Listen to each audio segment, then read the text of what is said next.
This week on Full Credit to the Noise, brought to you by Parcel Protect. Oscar bottles it in Austin. Round 2 of the Supercars silly season kicks off in style. And Taylor Gill falls agonisingly short of a world title. Welcome to Full Credit to the Noise.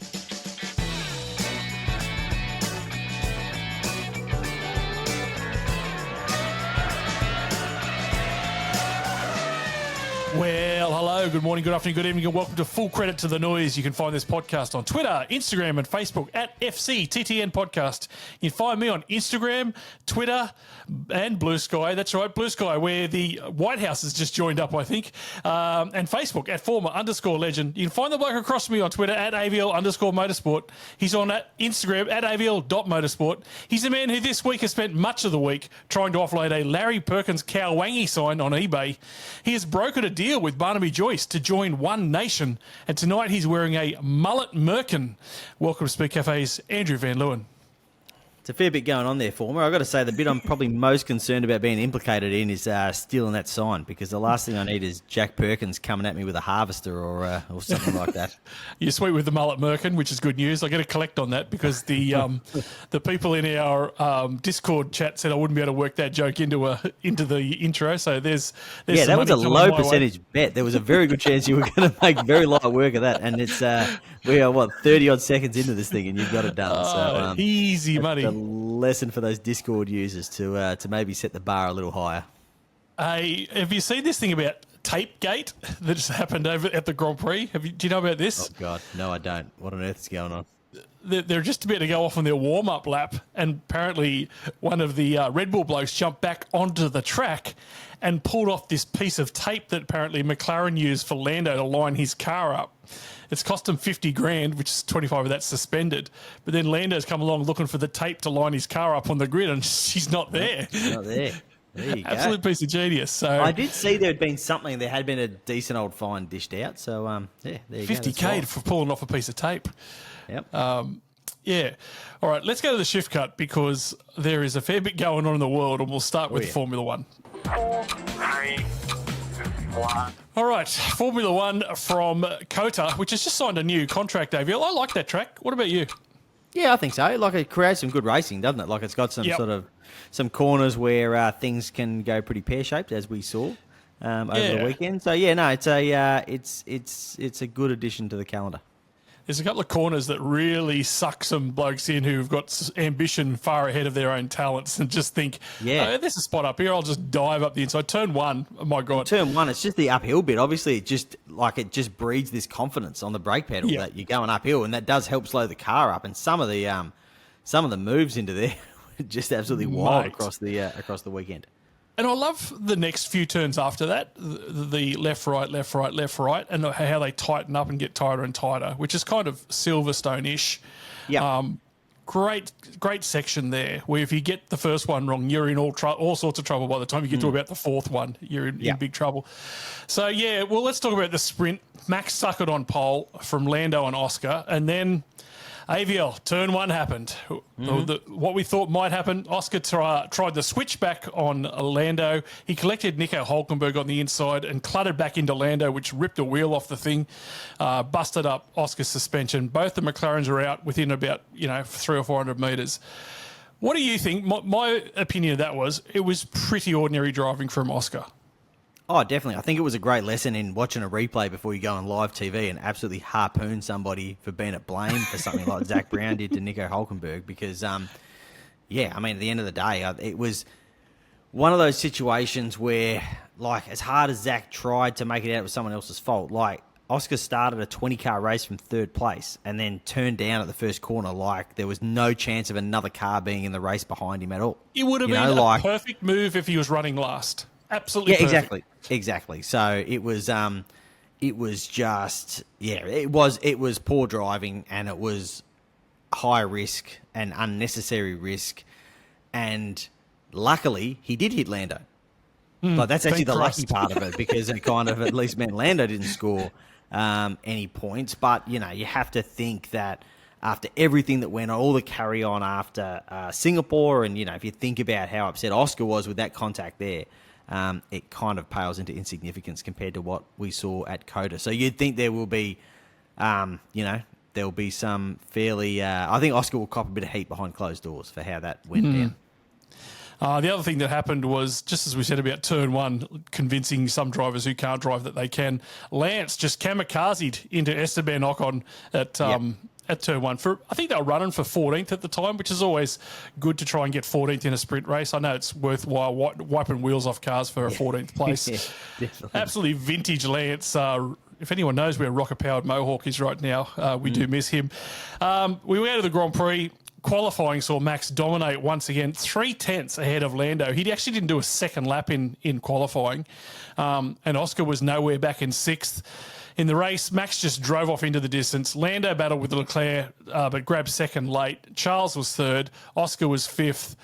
The points in the title race are now Oscar in front of Lando by 14 points, and Max is now only 40 points behind the lead. I'm going to declare it now. Oscar's gone. Yeah, I mean, the one thing that's worse than crashing into your teammate and out of the race while fighting over 2nd and 3rd place at the start of a race is just being really slow and not even being in that hunt at the front in the first place. And that's exactly what we saw from Oscar. He just couldn't convert in qualifying. And then in the race, like, you sort of think, you can have that in qualifying where you don't nail that lap, you don't nail your tyre prep. It can just happen reasonably easily, but he was just slow. And that's much worse than crashing, like just slow. Even when Norris was being severely held up by Leclerc, they were still driving away from Oscar. And then you sort of saw Oscar get ahead of George Russell, and you think, right, well, Hamilton, and let's face it, Hamilton's not been having a vintage season. Like, this should be all right. And Hamilton just dusted him. And Oscar spent the rest of the time actually still fighting with Russell. So, it was just puzzlingly slow, and I hate to say it, but the evidence is there that there are cracks starting to come from the pressure of trying to wrap up this title. Yeah, I think when you look back at the last 3 races now, and I mean, I know form is temporary and class is permanent, but at the moment, I can't see how he's going to turn this around, AVL, in literally weeks. He's going to go to Mexico City now, and next week. Red Bull. Yeah, this week. Yeah, Red Bull have been dominant there. Let's not forget. Unless your name's Yuki, well, I'm just tipping Yuki, or Checo. Like, Max has just absolutely smashed them there. I can't see how he won't go there and be quick once again. And Oscar I think Lando is actually playing a smart game here and just looking in his mirrors and saying, well, if the other car's behind me, if anyone's behind me, I'm just going to keep chipping away. It's almost death by 1,000 paper cuts at the moment, and you can see it in Oscar's face. The speed's gone, the confidence is gone, and I'm telling you, mate, he is cooked. Yeah, look, it can change very quickly. Like, it's one win and the momentum swings really quickly back the other way. And even if you think back to qualifying in Singapore, where Oscar was, 2 positions ahead of Lando in that session, it felt like, yes, this is exactly what you need to do. Like, this was the perfect response from Baku. You've got the chance to outscore your teammate again and just steady the ship. And then obviously the whole turn 1 thing happened there, and he lost that position, and he was never able to regain it, and that was the end of well, not the end, but that was suddenly a 3-point swing back in Lando's favour as well. So it can change very quickly. Lando still has a fair bit of ground to make up and needs to keep finishing in front of Oscar, whereas the impact of Oscar getting one up on him, if he can do that in Mexico, for example, will be huge. But like I say, it's hard to ignore the fact that it just feels like things have changed, and the momentum has definitely swung, and not in the way that us as Australians watching Formula One wanted to swing. I'm not even lying. I went and checked Oscar's Instagram to see whether the girlfriend was still around. I thought, have things gone pear-shaped there, and he's just lost all hope and confidence? I don't know. I like you say, it can turn around pretty quickly. I feel like after, and don't forget, at Singapore, he qualified in front of Lando, but every session that weekend, other than Q3, he was behind Lando. So I think the reality is, and if you look at based on experience and all this sort of stuff, it does make sense. But like, Lando's biggest issue is Lando. Like, if Lando gets out of his own way, he does have a 10th or 2 on Oscar. Like that's been Which consistently. is what you've been consistently saying all year. You've said that all year. Yep. But he just doesn't. But he gets in his own way, and Oscar doesn't generally get in his own way, except he's starting to get in his own way, and that's kind of, I guess, where the shift has kind of come. But I think that at the end of the day, yeah, if all things are absolutely equal, and neither driver makes a mistake, Lando's ceiling is just that tiny little bit higher. Yep. Oscar's all about the consistency and this and that, and he's just not quite delivering on that now, and it's really noticeable. Yeah, I agree. Let's just say Oscar. This is gonna be a bit of a. It's the end of the year where punting seems to be prevalent in my life. If I was going to give you $2.20 Lando, $2.40 Oscar, $4 Max, where's the Van Leeuwen money going? I still think Oscar can do it. I think he's fought for enough championships. I still think he can do it, but I think he's making life hard. This is the big test. I think kind of, we wanted to see the right recovery from Baku, and we almost saw it in Singapore. But I still think that the odds are just in Oscar's favour. He still has 14 points up his sleeve. If it wasn't for the fact that we kind of saw, we were kind of seeing this momentum shifting, we'd be saying he's in a good position. But I think it's easy to be really pessimistic about it. I still think the smart money would be on Oscar to limp across the line, but he is just making it hard. And the other thing is, there was all this talk about the repercussions that Lando had for that contact in Singapore, and the theory is it was about run order and that sort of stuff in qualifying at Kota. So you would think that Oscar's going to, if they are going to keep true to this whole nonsense about their papaya rules, that Oscar may well have a penalty to pay, an internal penalty that we'll never really know about come Mexico as well, because obviously I think when they do review that, they'll say, well, hang on a minute, you really did, put your interests above those of the team by desperately trying to get under, sort of swing underneath Lando there and causing that collision that took him out of the race. Yep. Yeah, how quickly things change as far as that's concerned as well. Let's get out of that and we'll talk about Alex Palau's legal battle with Indy. I just found this fascinating. With IndyCar McLaren boss Zach Brown heated up in London's High Court last week with damning evidence revealed Alex Palau is being sued by McLaren for breach of contract for damages and interest rates equating to $25 million. What really got the racing world buzzing, though, was Brown's testimony on Wednesday, October 8, just around Bathurst kicked off. When presented with a number of WhatsApp messages. Some of these messages were later leaked on social media. These messages included McLaren's team manager Gavin Ward, who stated these texts that McLaren allegedly required a disappearing message function turned on to cover their ass on lawsuits. These messages are all from around November 16, 2024. The worst message there was from one Christian Horner. But Palau's legal team used these text messages to claim in questioning that Zach Brown, that he destroyed evidence relating to Palau and instructed his team to do the same. Zach Brown was asked similar questions by his own legal team, to which he responded, no. They're interesting reading, let's be honest. Yeah, I haven't had a chance to really delve into it too much with everything that's been going on in Supercars land. But yes, it is fascinating. Just a few bits and pieces. And it's obviously just such a huge mess, and one that really revolves around, Palau wanting to get a shot at F1 and not getting that. And that's kind of, I guess, that'll go down as one of the unanswered questions of whether he could have, as the absolute form guy in IndyCar, cut it in F1.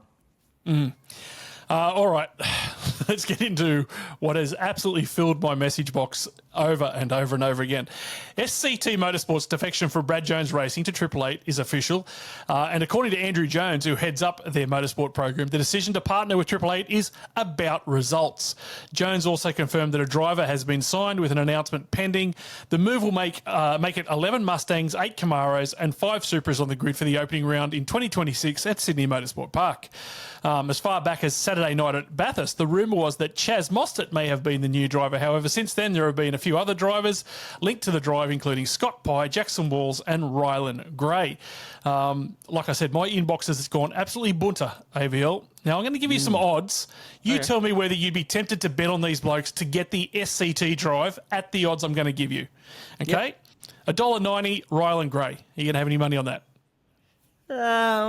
Nah, it's pretty short. $2.40, Jackson Walls. Yeah, it could be a good little safety. You might crack a bit on that. $2.50, Chaz. Nah, that's too short for such a bombshell. $4.50 for pie. Nah, I don't like it. $8 for Will Brown. What, Will Brown moves to another Triple A car?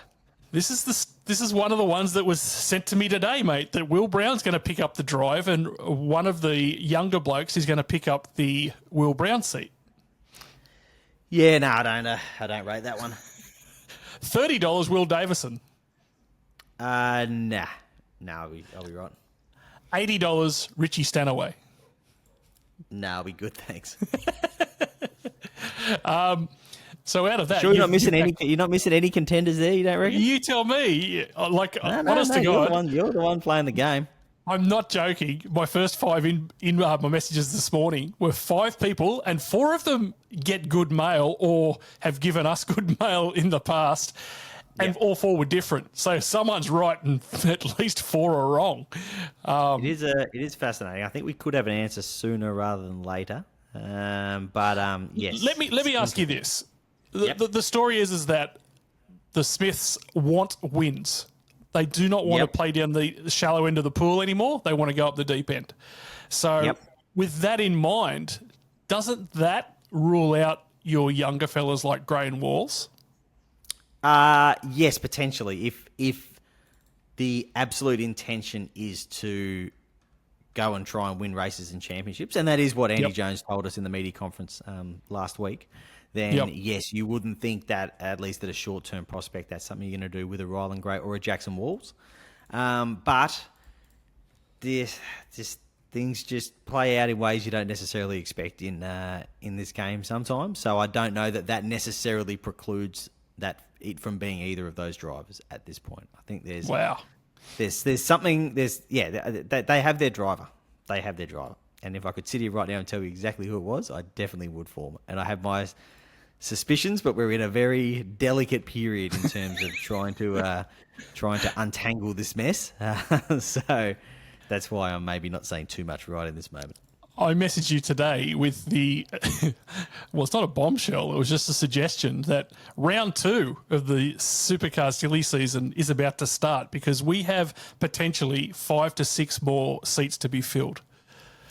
Now, yeah, we can talk about that later, I think, but I don't necessarily. Yeah, I guess it depends how you define what is a seat to be filled, or whether it's an unexpected change or whatever. But yeah, we can go through a bit of that.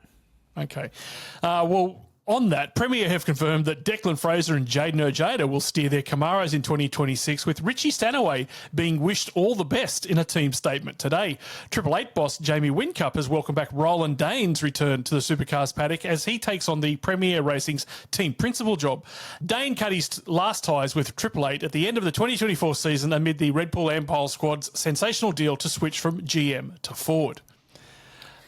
Yeah, I'm excited about this lineup, Ojeda, particularly in the case of Juice, just because we haven't seen him have a proper crack at Supercars. I'm glad he's decided to take this drive and to test himself in Supercars rather than the relative safety, I guess, of just the customer GT programs. And, he's in a Roland Dane run team that's well-funded. So I think it's a really exciting move for Juice. And with Declan, we've definitely not seen the best of him in the main game. He is a Super 2 champion. From what I understand, Roland has really pushed to have him in this seat, which is a pretty decent endorsement. So this is a big chance for him, and it will be interesting to see, whether he can take that chance with both hands. Yeah, I'm looking forward to Juice as well. I think he was almost man of the match at Bathurst. He did a fantastic job for sure. And has always promised a lot. And given that is he still going to be a factory Merc driver out of interest? Probably that has to go by the wayside, I imagine. I don't know if it has to entirely go by the wayside, but I think and obviously seat time is always a good thing, and we see other Supercars drivers combining a bit of that. I don't think he'll be able to do as much as he was, or the program will obviously have to fit in around Supercars because this is a big commitment, particularly at the very start. So I think I think that relationship will continue, but perhaps not to the extent that it was. And in a way, he also does need to focus on this opportunity because it is a really great opportunity that's in front of him now in Supercars. Post Bathurst, it has been revealed that Matt Payne and Garth Tander finished the race with a broken spindle, and had the number 100 Penrite Ford been forced to make a late pit stop, the wheel wouldn't have fastened. Imagine poor old Reynolds hearing this news for the first time. Footage from the sister car of Kai Allen also showed that he narrowly missed a kangaroo on Conrod Straight on lap 160 that would have been bad news for the Roo, as well as Allen's bid to get into the finals. Also in their world, Penrite Grove Racing have been offered $10 million supposedly by a mystery bidder for the Bathurst winning Mustang, to which they've said thanks but no thanks. 10 mil. What? Where'd you get that from? That was on. I'll tell you where I got it from. I got it from Fox Sports. So maybe they've thrown some juice on the story, but 10 mil straight away. If it's Stephen Grove just making a story up, it's a quick way to add a couple of dollars to your car's value. Yeah, we offer 10. Yeah, for sure. 10 mil. Yeah, that is wild. I'd be taking that, to be perfectly honest. You can hang a photo of winning Bathurst on the wall and count your $10 million. Keep the spindle. I don't care. Yeah. The Supercars Championship calendar looks set to expand to 14 events in 2026 after all. While the calendar is still working through final dates and details, it's not ready to make the calendar public. The key element is that it contains 14 rounds. It follows months of uncertainty over whether the current 13-round calendar would expand as hoped or shrink to 12. I think we pretty much know where they all are. We just don't know when. Yeah, I think so. There could be a little bit of shuffling around, but I think it will look a lot like this year's calendar with Ruapuna shoved into the mix, to be perfectly honest. But Steph and I chatted about this on the news pod late last week. It's like, this isn't just good news. It is the only news that there could have been out of this whole thing. Like AVL, if they had dropped to 12, I'm telling you now.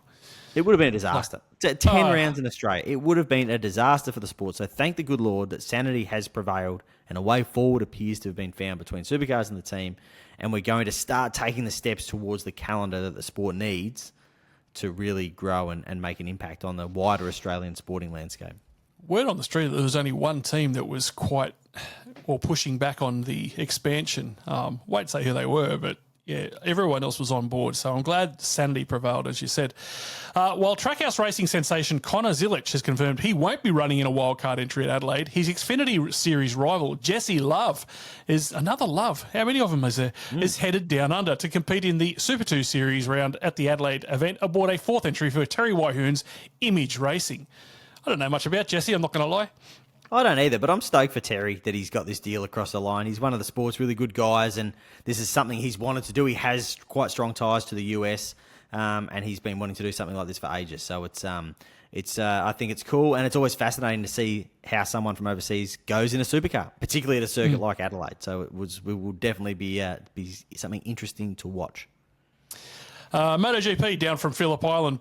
Raul Fernandez dominated the Australian Grand Prix to score his maiden MotoGP victory as pre-race favourite Marco Bezzecchi salvaged a podium finish after his double long lap penalty. Just the wrong maiden winner. I had the other maiden winner on a decent punt, and he went from second. I got to be honest. To nowhere. I think the safe money should have been on. I honestly thought Chris Hemsworth had won the race. He was on TV so much. But before, during, and after it, like they were cutting back. I thought just get on with it and put him in the middle on the middle step of the podium.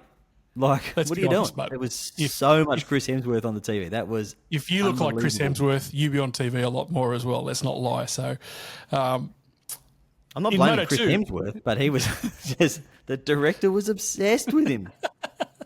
In Moto2, Aussie Senna Agius picked up his second ever GP win with an absolute domination of the Moto2 field, crossing the line 5 seconds ahead of second place. Absolutely stunning form reversal, if nothing else. Senna hurt himself about 3 races ago and has had 0 speed since then. Gets down there to Phillip Island and no one saw which way he went. Great hometown news story as well. Like, awesome stuff. Yeah. I mean, if your name's Senna and you're slow, that's going to be bad news, isn't it? Yeah.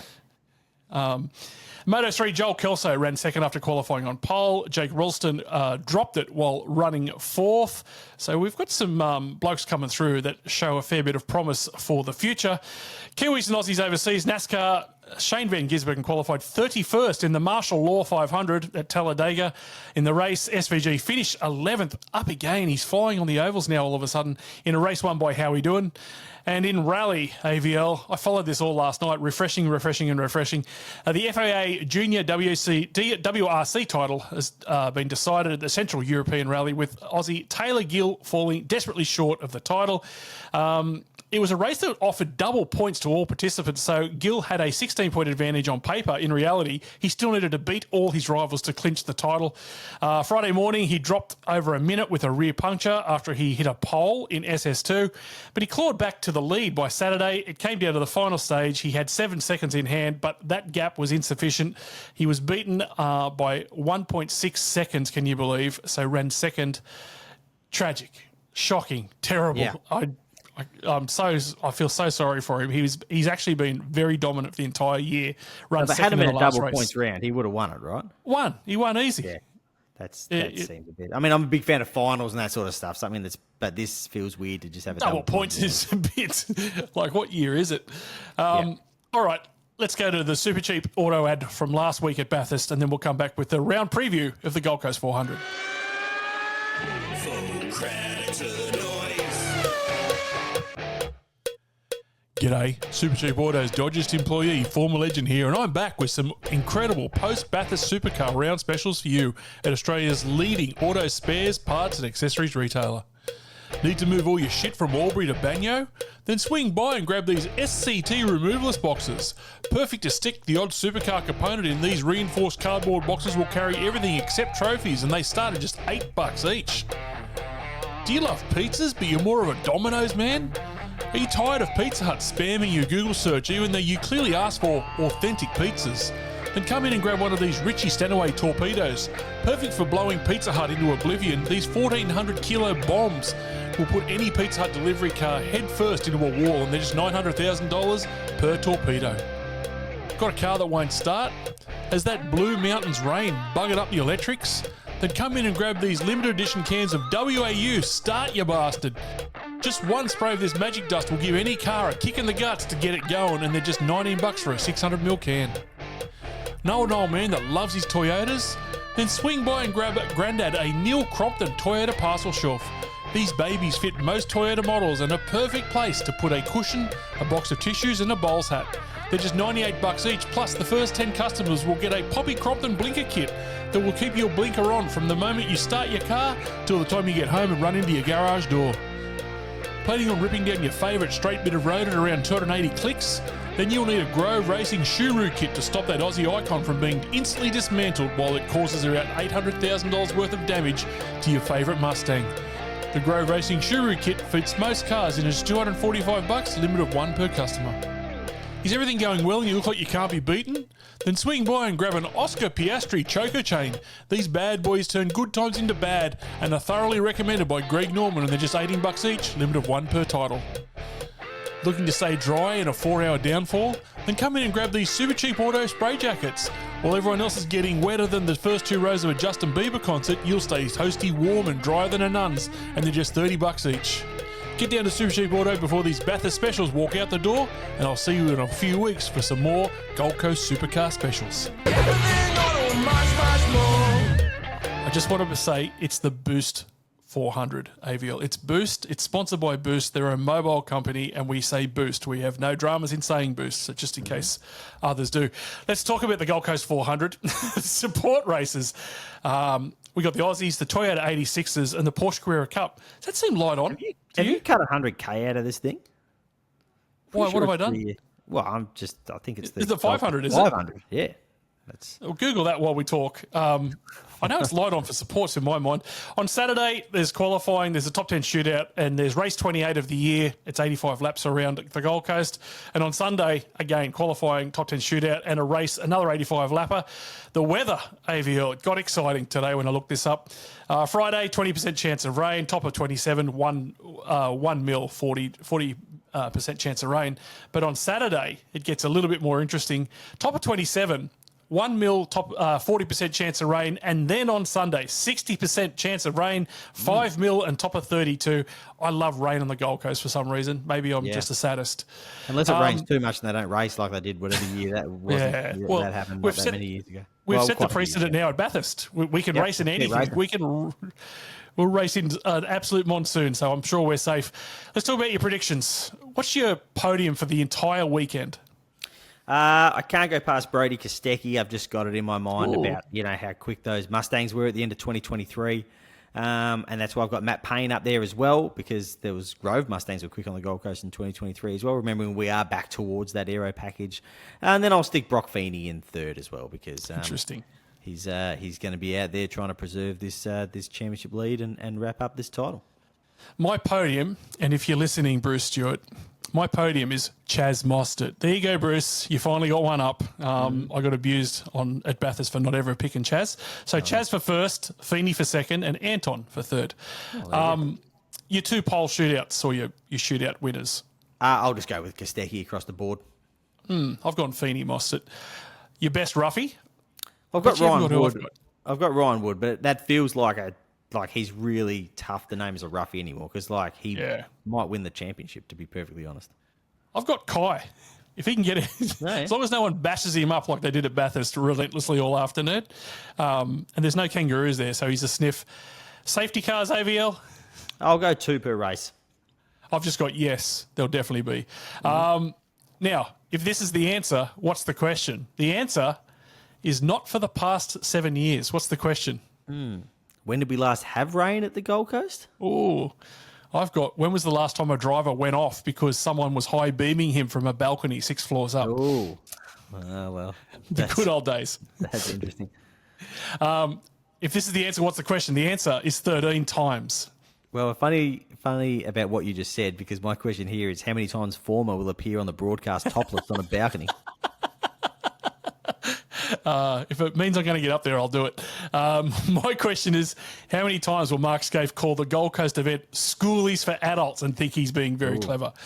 About 13 times. What's your unlikely headline after the weekend? Former legend enjoys quiet Gold Coast weekend without disgracing himself. Mine is panel beaters get a week off after smooth sailing in the Gold Coast. Yeah, that's pretty good. All right, let's go to a break. We'll come back for a rear of grid. Full credit to the noise. If you're out there forklifting, bobcatting, jackhammering, backhoeing, trenching, digging, drilling, and persuading, you want to know that if anyone is thieving your stuff, that your insurance company will be timely with approving. So get on to Truck Assist, the insurance to keep on earning, with cover for the machines you're hauling and your work truck too. Go to truckassist.com.au, then get back to all that persuading. Limits and exclusions apply. Consider the PDS and TMD on the Truck Assist website. Welcome back to Rear of Grid. AVL, if I'm not on the Gold Coast, you know where I'll be this weekend? In the Discord. Yep. It will be the place to be. I might even do some. Can we do live commentary in there? That's a voice thing, isn't it? Yeah, I probably. I think so. That's the whole point of the thing, right? I think you can. I'm still learning the ropes with the Discord a little bit, but having a lot of fun on the way. So definitely sign up to Full Credit, get in there and chat with us. And for those that are asking, because I get like 3 or 4 questions this week, just go to fcttn.com and that will answer all your questions around joining up and joining the fun.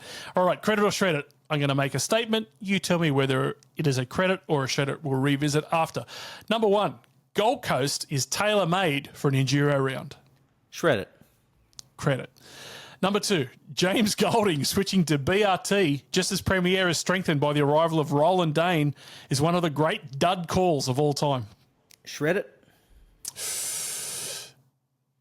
Shred it, because I think I know why. Zach Best was a low-key man of the match at Bathurst. Oh, that does change it, because you did have a different name in the, Sorry. the original version of this. I'll still go with shred it. I'll say credit. I thought he was outstanding. Number 4, if Max wins the World Drivers' Championship, it will be his greatest title win of his career. Yeah, credit. Credit.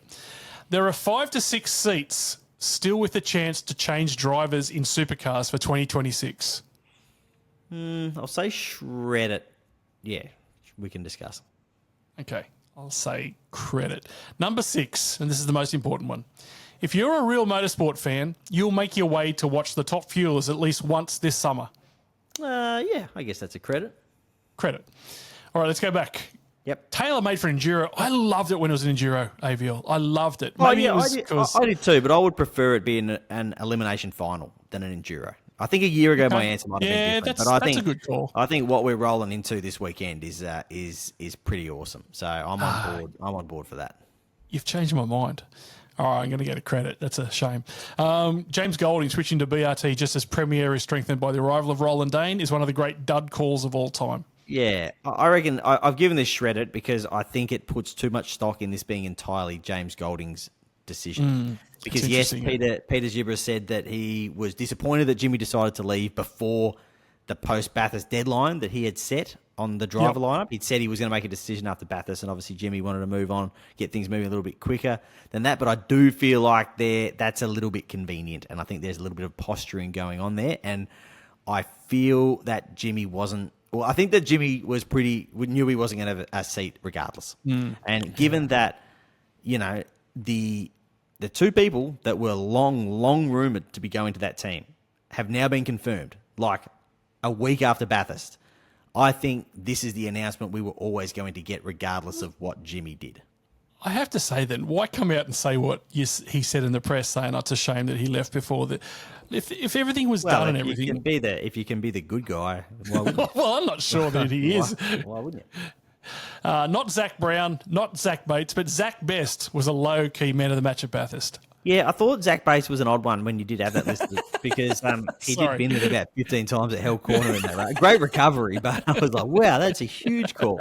Zach Best did a really, really solid job, yes, but I think on a day where a lot of drivers did a solid job, it would be hard to name him as the absolute standout. Not saying I actually have an absolute standout, but yeah.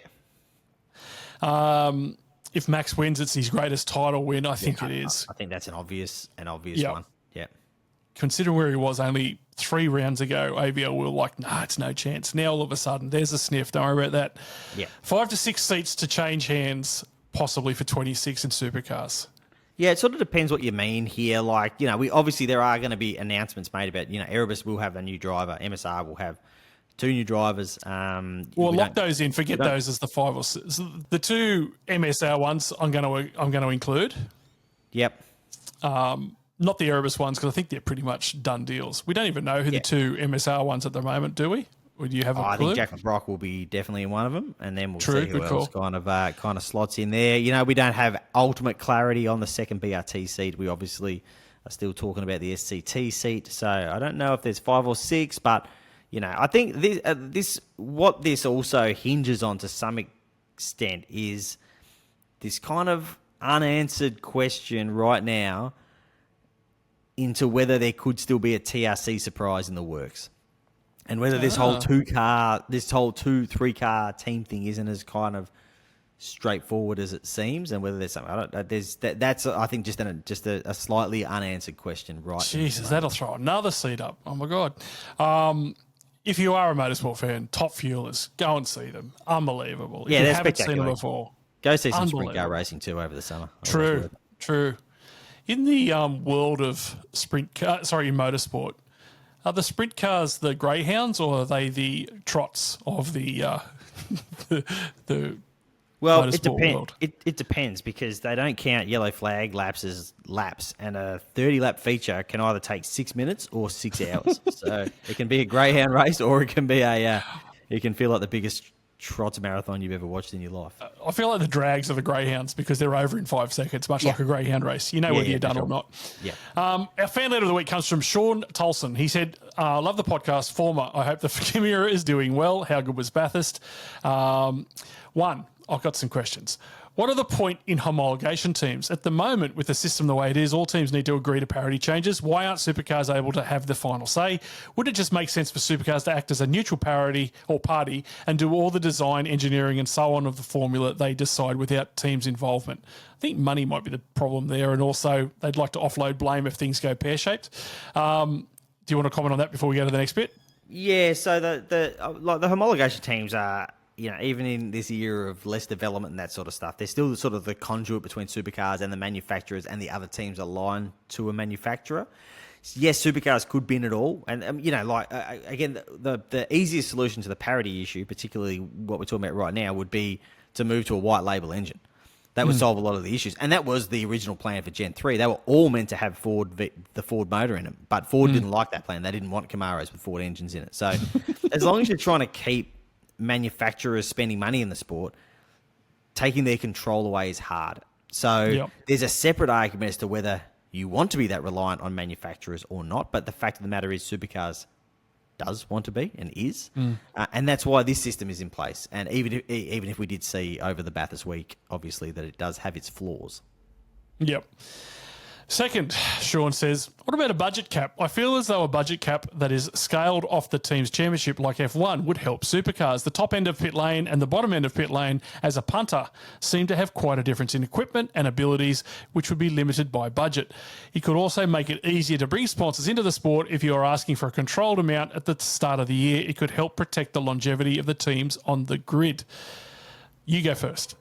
Well, I mean, sponsorship deals are done on a set amount anyway. They're not we'll see how much the season costs and let you know at the end. So it wouldn't necessarily affect that. But I don't know, salary caps, I don't see many examples of them working amazingly well. Like, they're just so easy to flaunt and that sort of stuff. And we see it in the footy codes and in this whole F1 thing as well. So there's always a way around them. And I just, for whatever reason, I just don't love the concept and feel it would make... And sometimes I feel like